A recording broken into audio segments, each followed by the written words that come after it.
ওয়াজ মাহফিলে বসে লম্বা লম্বা দাড়ি রেখে জুব্বা পরে টুপি পরে যখন অলিয়া উলিয়াদেরকে বুয়া বলে সম্বোধন করা হয়, তখন আমি একজন মুসলমান হিসাবে আমি সহ্য করতে পারি না।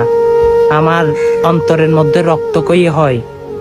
যে খাজায়ে গরিবে নওয়াজ, যার চেহারা মোবারক দেখে 90 লক্ষ মুসলিম হয়েছে, তাকে যখন বুয়া সম্বোধন করা হয়।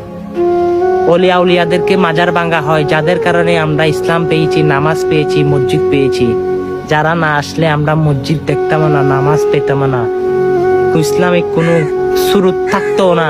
তাদেরকে বসে বসে ওয়াজের মাহফিলে আজকে গালি দেওয়া হয়। আমরাও সেটা প্রতিবাদ না করে হাঁ করে মূর্খের মতো দাঁড়িয়ে থাকি।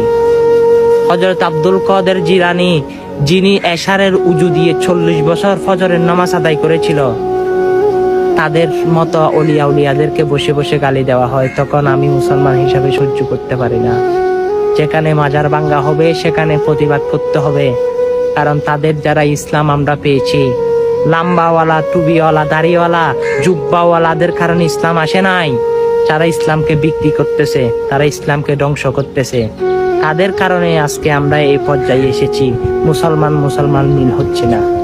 অবশ্যই তাদেরকে জুতা পিটা করবেন, প্রতিবাদ করবেন, সেটাই হবে শ্রেষ্ঠ। কারণ অলিয়া উলিয়ারা ইসলাম এনেছে, তাদের বাপদাদাই আনে নাই।